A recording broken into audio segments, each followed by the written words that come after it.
weather. It gives us life, and it takes it away. The tornado has touched down. You can't do anything. It is a thing of staggering beauty and a destructive force, killing thousands every year. The windows all blew out. The whole thing's gone. It was the end. It is gone. The building is gone. And our warmer atmosphere is extra energy for our weather to unleash upon us. Oh my God! We meet the people who came face to face with Mother Nature and filmed it. I've been fighting it for an hour. I'm gonna sick to my stomach. Holy! I just lost my house. We hear firsthand how these people survived. Oh my God! Get in the house! He's alive. He's alive. It's pretty much the end of humanity. I was really convinced I would die. Using their incredible self-shot footage, we stare straight into the eye of the storm.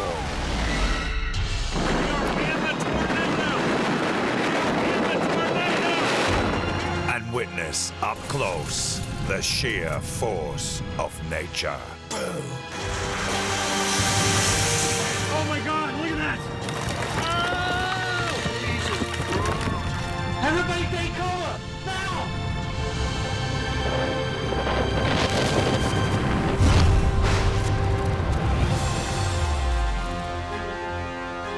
Coming up in this episode, a deadly tornado destroys the American town of Moore in Oklahoma. I can hear it coming. A flash flood ruins the British village of Glenridding. I went to the storeroom and looked down, and that's when I saw the water rushing in. A tiny change in weather has a catastrophic impact on this skydiver. And we discover why the most dangerous place for flash floods is in fact the desert.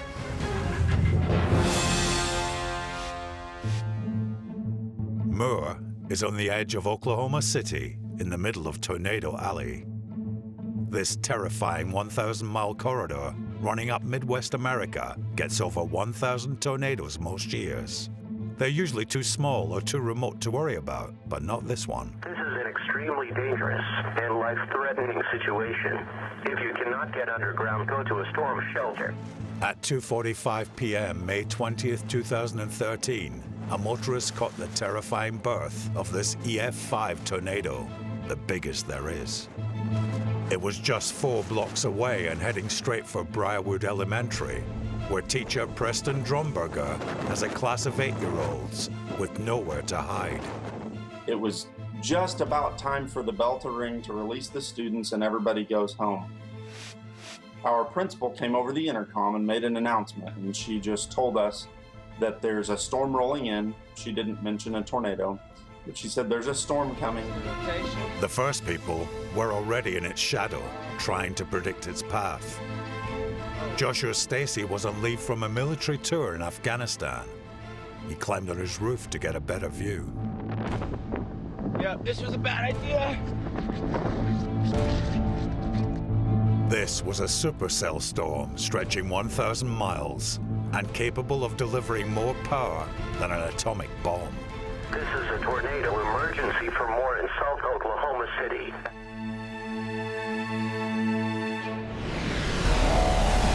Joshua was now on the ground, but the tornado was so big it was almost impossible to tell where it was heading.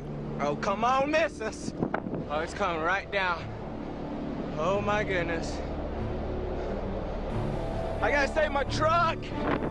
A tornado this big could toss Joshua and his truck up to a mile, so he thinks better of it. Oh, no. It's coming right there. All right. About in it, it's tearing up the building.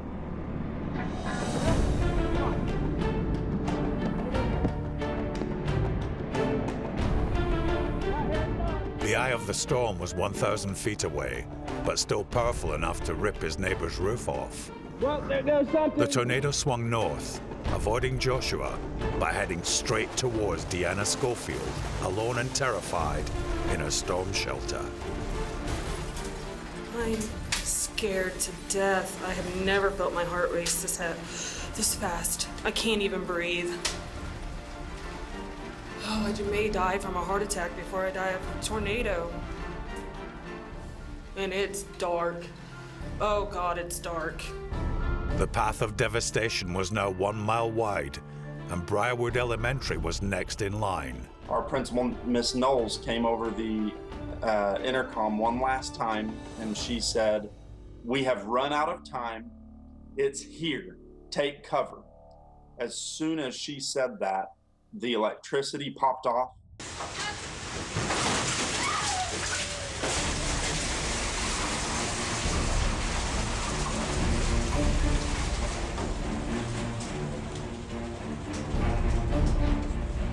In the neighboring street, door camera footage shows the 100-mile-per-hour winds outside Charles Gafford's house.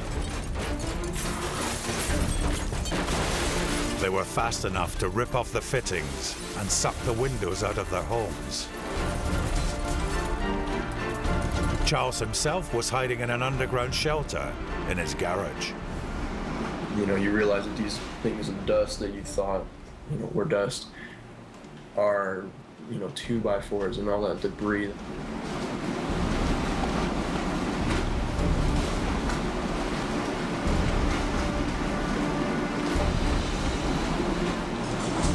Back in the school, in the pitch black, students screamed at the brutal noise coming from every direction.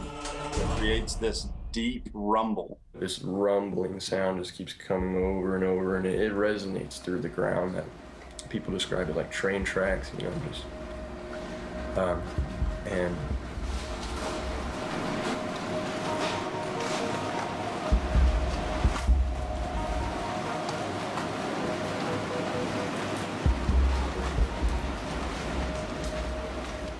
You guys hear it? That's a tornado. I never in my life. Oh God. That is a goddamn tornado.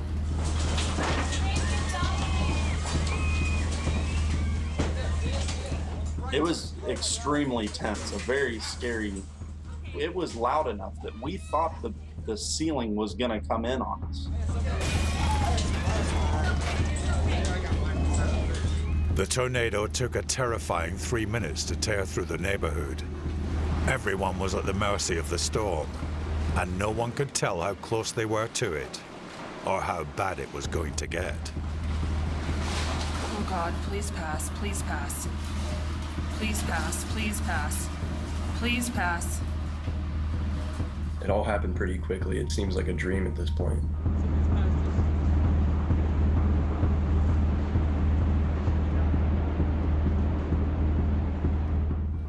I hope it's over. God, I hope it's over. I hope this is the end. I hope this isn't just the middle of the storm. This was Deanne's view, looking up from her shelter. And it looks really shiny and sunny now. But there was always the awful danger that it could swing back. We are just in the classroom. We're trying to reassure the students that the sound stopped. Guys, do you hear the rumble? I'm in the room with everybody except the rumble's going away. Rumble's gone, guys. It's okay. There's not a rumble anymore. Stay down for just a second longer. We're Stay down. They won't be able to make announcements, so I'm going to step out and see what the news is. Okay, calm down.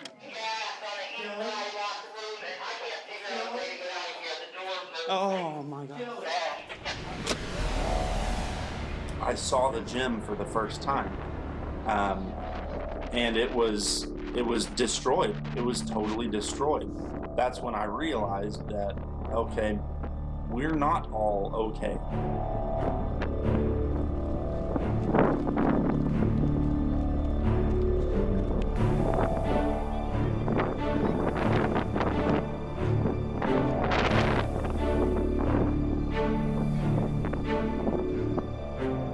We did have students that were in the gym when the tornado hit. As I approached the gym, I didn't know what I would encounter, injured students or worse. Is anyone in here?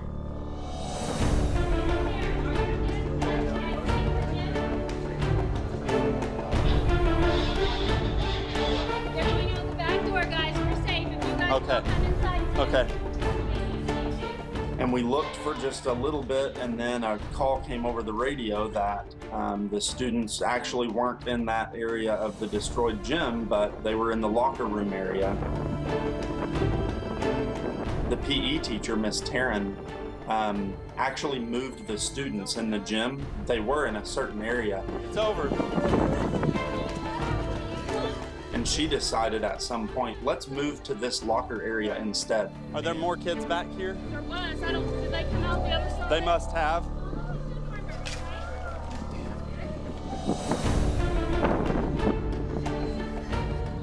Nobody could have survived if they were in this part, but instead the students were on the other side of the wall, where the walls did stay up and protect them. My stuff is all in there and it's all gone. Who? My stuff is all in there. Yeah. And it's Well, gone. the thing is, you're not. You're okay because you're...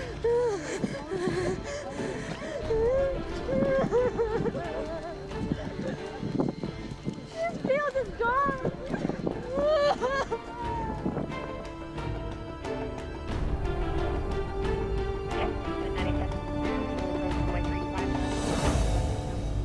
Across town, thousands of people were coming to terms with their homes being destroyed.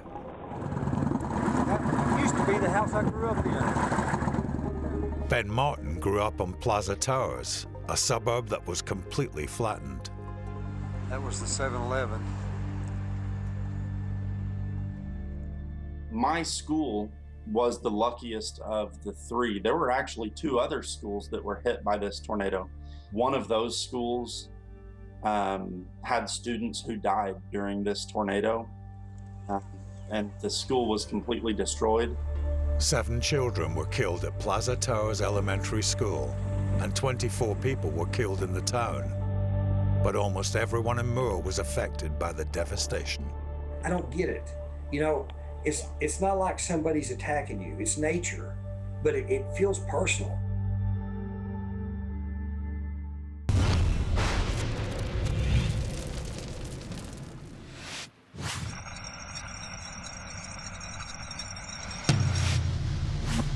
Floods kill more people in the USA than tornadoes, hurricanes, or lightning. And the most dangerous place for a flash flood, bizarrely, is the desert. So why would one of the driest places on Earth be prone to flooding? The surface of the desert is so compact and dry that it's impenetrable to water, so when it does rain, it has nowhere to go. Hold your positions. Whoa, look at that. That is crazy. Which can be pretty entertaining, as this man in Utah discovers.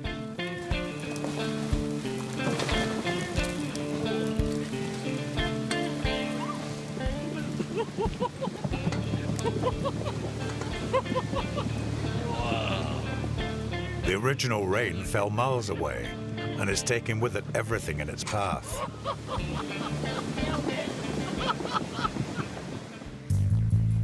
One of the main reasons flash flooding catches people out is how suddenly it can be upon you.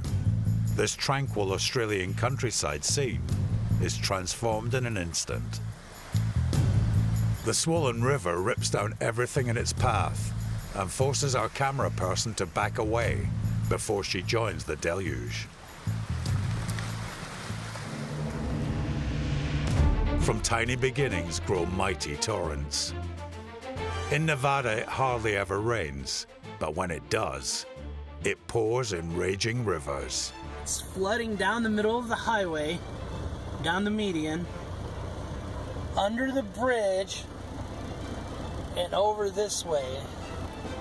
It's easy to feel safe sitting in your car, but worth remembering that in a flood, a car is little more than a bath toy. An elderly couple are stuck inside this car.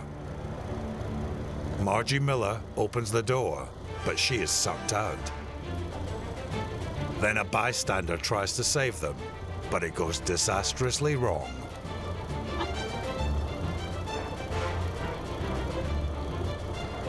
Yeah, there is one coming down, ain't there? Yeah, there's a car coming. That guy just got swept up in the water. Margie's husband, the bystander, and the car all get lodged under the bridge. But Margie is sent plunging downstream. Thankfully, 300 feet down, a policeman saved her life by scooping her out. Scarily, flash floods can get much, much worse.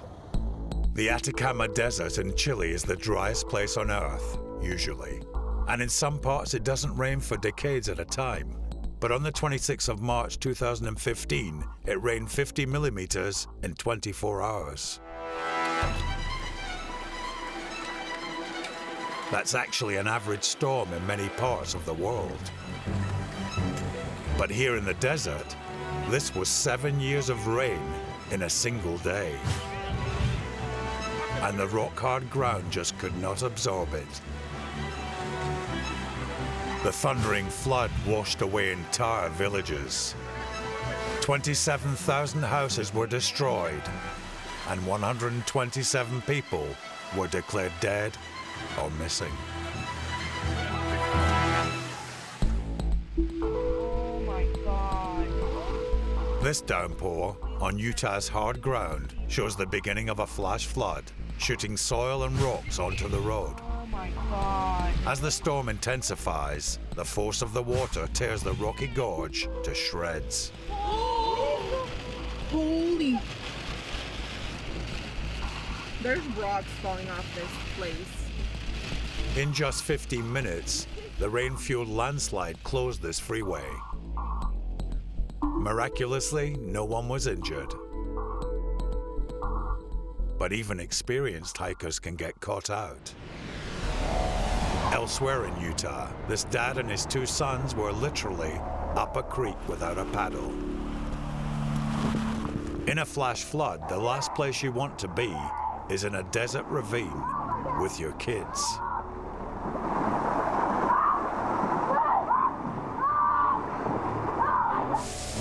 With just minimal rain forecast, the relaxed trek became a serious race against time.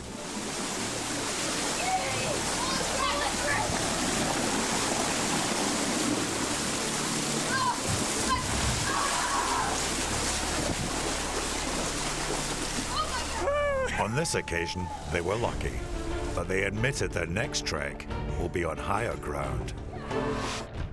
This biker in Boulder, Colorado has decided he can take a run at this flash flood. Brave or stupid? Let's find out, shall we?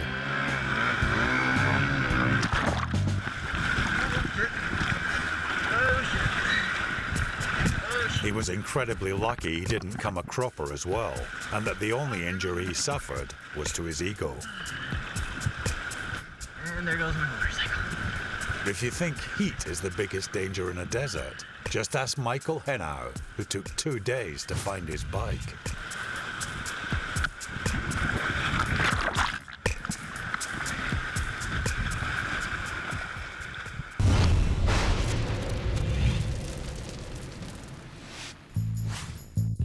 Desert flash floods are a driver's worst nightmare.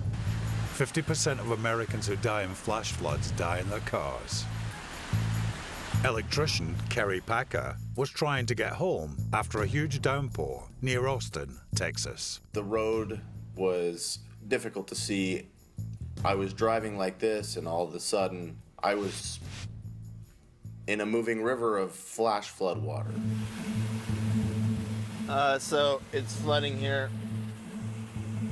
But the good news is that although my car almost tipped over on its top, it didn't. So you can see I'm floating down some sort of creek. The torrent of water picked up Kerry and his car. Very soon, it began to sink. But his wife was anxiously waiting at home, so he shot this video to let her know what was happening. In the middle of this weather, I've called 911. They've told me to roll down my windows and stay in the car, and hopefully they'll be here soon. Love you guys. I mean, there was nothing to do but to be calm. Panicking, I think, is what gets most people in trouble. With no one able to help, Kerry was on his own, and his car was sinking fast. He was wearing too many clothes to swim safely, and he was running out of options. Soon afterwards, water was coming through the air conditioning vents in my car. I saw a group of trees coming up towards me, or rather I was going towards them, and so I thought to myself, if there is an opportunity to get out of this car and get out of it safely, it's once those trees get close enough.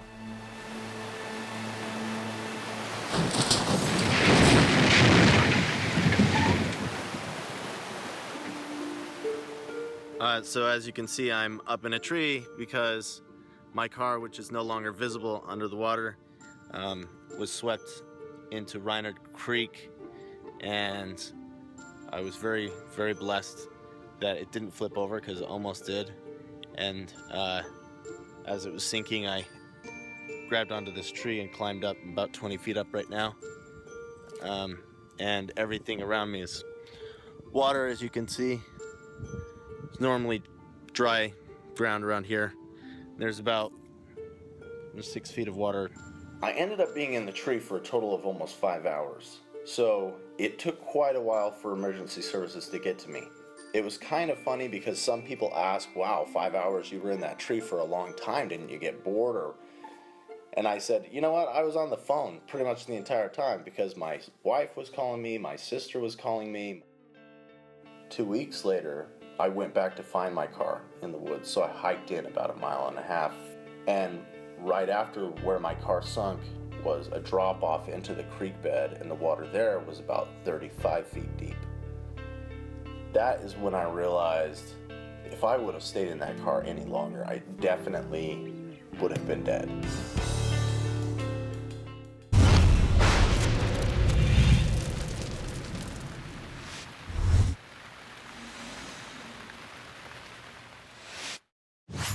When the weather takes a turn for the worse, there's no shortage of people ready to make a show of themselves, doing something really stupid. In dangerous weather situations, you can always rely on your friends to laugh in your time of need. But none of these friends seem to realize they're all on thin ice now. The girl is in danger of drowning as the river keeps flowing under the ice.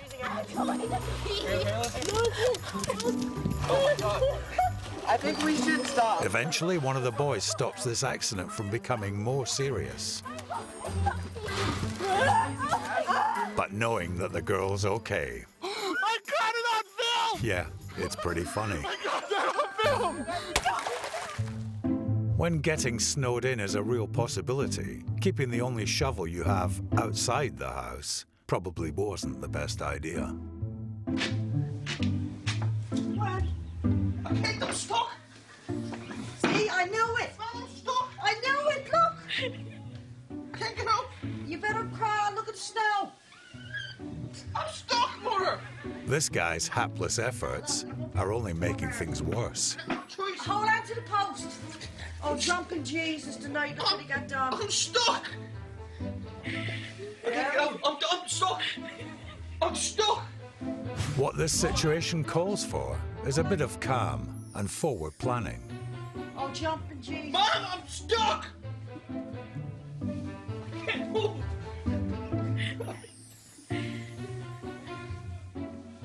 Oh, my God, look what he got done. Oh, jumping Jesus tonight. Oh, bit late for that now. Here you go, Mum. Found the shovel. Snow, ice, and a big hill equals endless sledding fun. But add in balancing with a selfie stick, and it's only going to end in pain. Oh, God.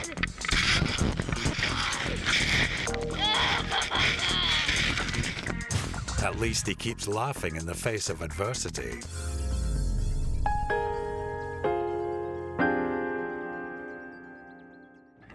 These kids know they're in a dangerous place. As any sailor will tell you, the sea is a cruel mistress, but she's also a fast one. Will the boys be able to outrun her? Looking good. At least they're alive. Just very, very stupid. They're made of tough stuff in Glasgow. This old fella doesn't care that the streets are flooded. He rules them like a boss.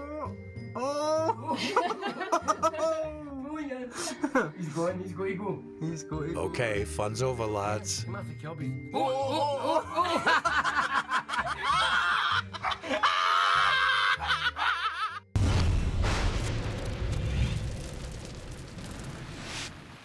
Coming up, the British village of Glenridding is ripped apart by a flood. Maestro, come on, let's go. We discover how weather affects our furry friends. All right, just hand him here and then go back and get the armadillo. And a freak change of wind direction sends one man hurtling towards his own truck.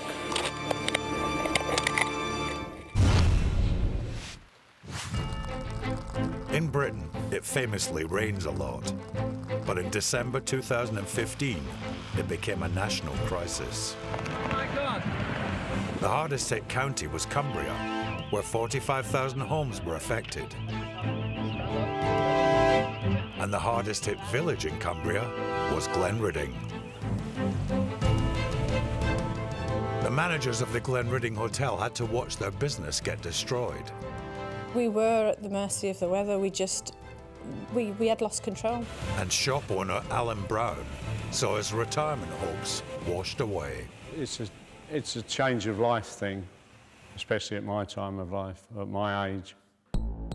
The day before, in the pretty tourist town of Glenridding, Liz and Selina Ali, who run the hotel, were getting ready for Christmas. Everything was looking beautiful. We had Christmas parties arranged, and we thought, oh, we're in for a good December. You know, bookings were great, and we were all quite excited about, about Christmas. But on the 3rd of December, Storm Desmond hit the west coast and spread across the UK.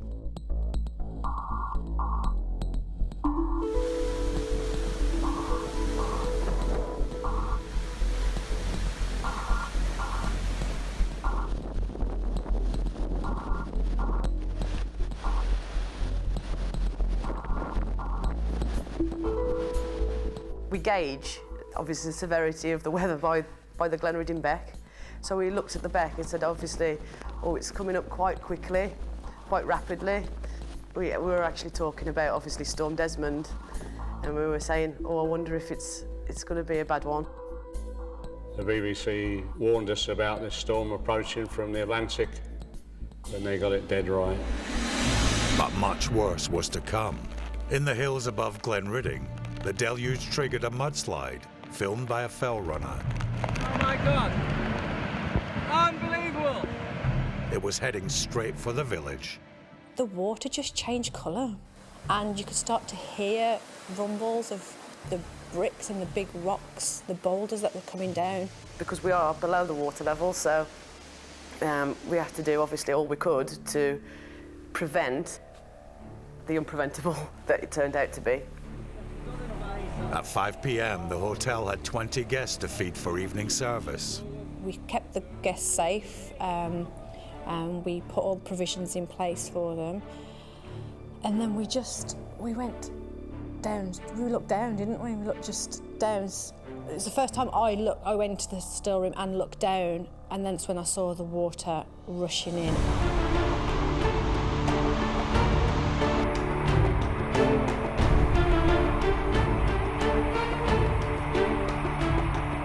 It looked like a tsunami.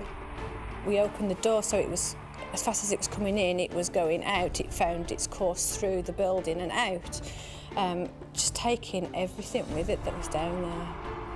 I couldn't comprehend it. It was all happening too fast. I just didn't know what to do. Alan Brown's family convenience store was in the river too, just upstream. We were in the shop at about 5 o'clock, trying to save as much stock that we could. It got up to above our waist, and we just said, We had to go. We couldn't stay in there any longer. Looking at it, you were helpless. You couldn't do anything. We couldn't go out because the water was too deep. So we just had to stay in the house and watch it go by. By 6 p.m., the hotel was in a torrent of water.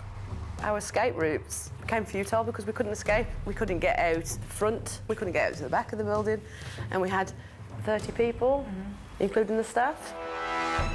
Downstairs, the hotel kitchen had become Hell's Kitchen. It broke straight through the kitchen door, and also it broke through the windows on the back side of the building. And that's when all the fridges, the freezers just started slamming into walls, slamming into the ceilings. The waves of water carried on all night. It took 14 hours of flooding before the rain finally eased off. But the problems were just beginning. We continuously had water running through, not raging water, but it was the beck. The hotel was the beck, and that's the course it had taken. And then we opened the door the next morning and we saw the boulders in the road, and we saw that no one was passing through. Thousands of tons of boulders, rocks and gravel had filled the riverbed, permanently diverting the river to run through the village. Roads were blocked, so rescue services couldn't reach them. Locals were left with no running water, no telephone, and no idea how to fix their village. This is Glenridding after Storm Desmond. Then, 4 days later, it began raining again. The water was again raging down, and I was crying at this point because we've just cleared everything as well, and it all happening again. And I remember just breaking down and saying, why again? You know, why is it happening again? Smaller floods recurred throughout January, but eventually, 3 months after they'd started, the rains eased off, but the village was left in ruins. Fortunately, there was no injuries, thank God. Just broken hearts, basically. Liz and Selena's hotel was in pieces, and the repair bill came to £1.5 million. I can remember walking through the corridors just after the second flood and just seeing how dark it looked and cold, and I just remember walking through thinking, is it ever going to be the same? 6 months on, Alan's shop is about to reopen, but Liz and Selena have another 4 months of rebuilding to do on their hotel. When one of us had like a meltdown where we were panicked, the other one would kind of say, pull yourself together, we need to go and look after our guests. So we kind of supported each other that way, which was great. Otherwise we wouldn't have got through it. The flood defences are now better than ever, but no one knows for sure if they will withstand another wet winter.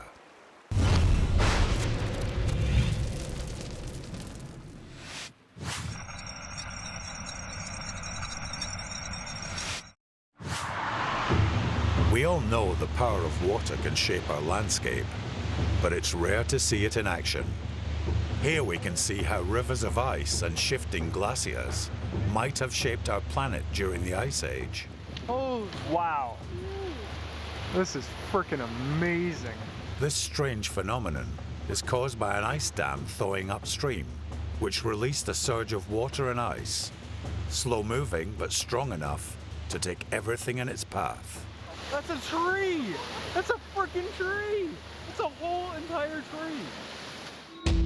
Our warmer atmosphere means that flooding is likely to become more common. The 1 Celsius rise in global temperatures has led to 7% more moisture being held in the air. This means more rain, snow, or hail, and probably more flooding. One of the places most at risk is cities. Built-up urban areas restrict water being absorbed into the ground, so it has nowhere to go. This intense downpour in Budapest quickly overloads the street drainage. The road is soon turned into a rushing river, but this cyclist is still determined to go against the current.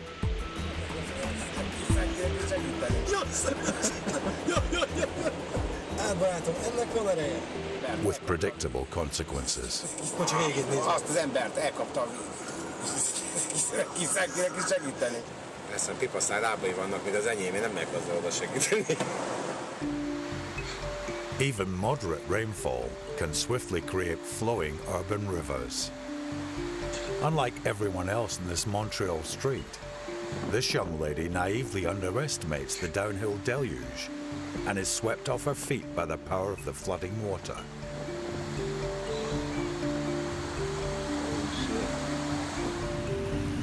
This driver decides the only way to combat this urban flood is to plow through it in his vehicle. We were literally underwater. That's all well and fine for him. He's driving a Hummer that's built like a tank. USA! USA! USA! But for most people, a vehicle offers little protection. Oh, here we go, here we go, here we go! In the face of an unstoppable flood. Oh my God, oh my God! Tossed around like a toy, even this 4x4 doesn't stand a chance. Oh my God, oh my God. Stay back, Layla, stay back! In fact, in this situation, cars are lethal. The power of urban floods is escalating. The swollen river has been fed by the floodwaters from the city. It's so powerful that it's managed to rip a pedestrianized walkway from its foundations, carrying it downstream.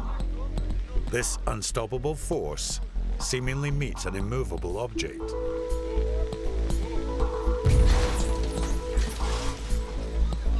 But the massive pressure of the flowing water, combined with the debris it carries, has catastrophic consequences.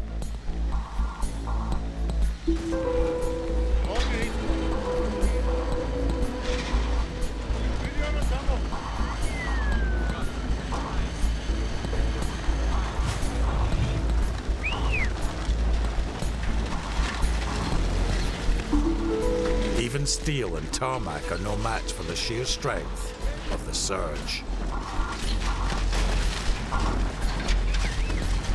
With incidents like these likely to increase, it's enough to make city dwellers head for the hills.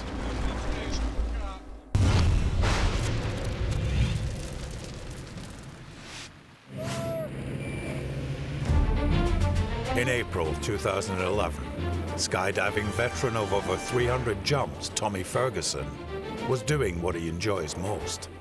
I was up there with two other experienced jumpers. We consider this a fun jump. But a tiny change in the weather would transform his life forever. Mother Nature has a way of changing in a split second and doing whatever it wants to, and you have to deal with it as you're coming down.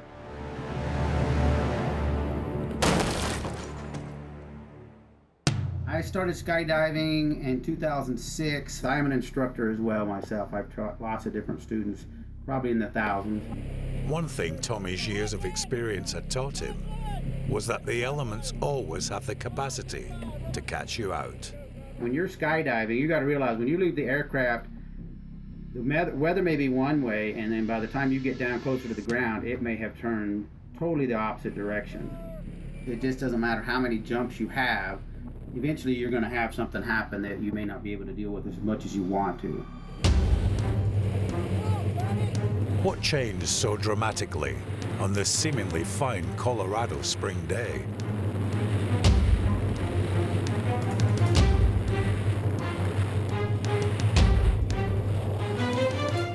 I went ahead and jumped, and I was flying into the wind, but at that point, the wind just totally shifted 180 degrees. A nightmare for any parachutist. The force of the wind was now behind Tommy, and his ground speed was approaching 50 miles per hour. If you do hit the ground at a rapid speed, you can roll it off, same as falling off a bicycle, falling off a horse. You're hoping that you don't break any bones or anything like that. You just roll with it, and you'll be okay. But looming into view was something he should avoid at all costs. Well, at that point, all I was thinking was the fact that I just didn't want to hit the trailer.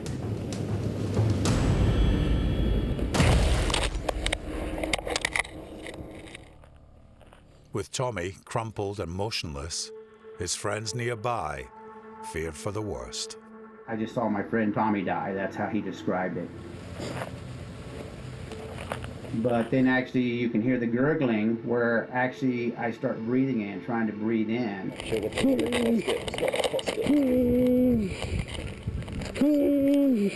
The other skydivers had landed, so therefore they come over to my assistant. What's your name? Huh? What's your name? Tommy Ferguson. Hey, Tommy just got hit. Oh, crap.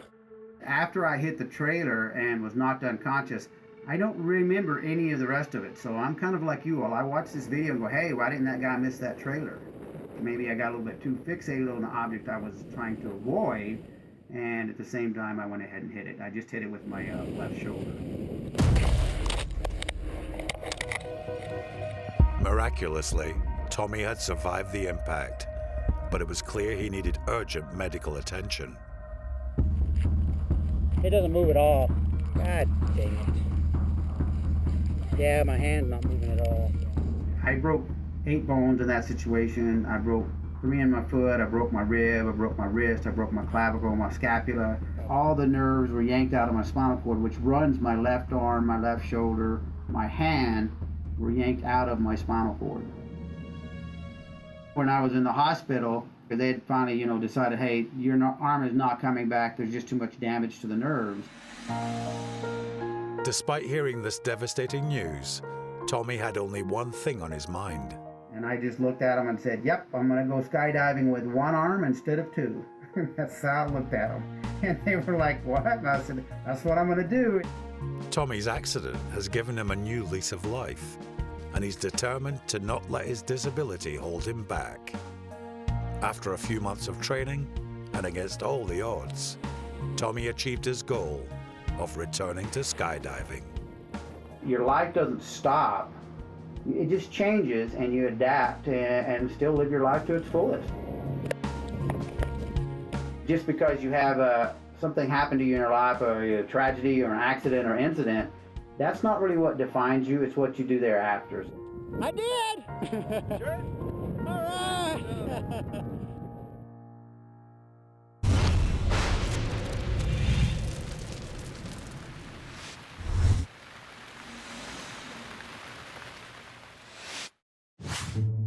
When it comes to deadly weather, it's not just humans that are under attack. Lava can reach temperatures of over 1,000 degrees Celsius. So when it's cascading down the side of a volcano like this, it's wise to give it a wide berth. Oh my God! This lucky pooch is inches from falling victim to the lethal heat of this lava bomb. A word of advice: next time you take your dog for a walk on an active volcano, maybe put it on a lead. From reckless pet owners to heroic animal lovers, when acres of woodland were flooded in Hernando, Mississippi, 2 guys decided to take their modern-day ark into the woods. Dad, be careful, do not drown! One possum right here. There's another one in the woods right here. About to go save him too. While these friendly possums were grateful, their saviors were graceful, moving like ballet dancers across the flooded undergrowth. Quit falling down and go get him! An armadillo wasn't keen on joining our intrepid team. Then again, maybe he was just shy and didn't want to come out of his shell. Okay, I see him. He's back on that high ground. He's back on this mound over here. The possums on board are just happy to meet another survivor and show their love for their savior by not biting him when he strokes their heads. Don't try this at home. All right, you're good. On a frozen Lake Bavin in Sweden, a group of skaters invent a variation of the Olympic sport, curling. This boar, whose claws can't grip the ice, has somehow found itself out in the middle of the lake and can't get back to the woods. It's always difficult to explain to an animal that you're trying to save its bacon, so the boar continues to struggle throughout its journey to shore. How ungrateful. The argumentative boar is now on thin ice highlighting the dangers of skating on lakes. But she reaches safety just in time to hear the ice crack behind the camera. Who's on thin ice now? This corgi, who's been taken for a walk in the snow by its owner, is happy to act like a canine snowboard. His owner thinks it's a bit of a drag, though. Maestro, come on, let's go. You know, if you're going to call your dog Maestro, you need to accept that it's going to conduct itself however it damn well pleases. In this episode, we've seen Mother Nature bare her teeth. Oh my God, oh my God. We've seen how powerless we really are. And next time, there will be more, because weather stops for no one.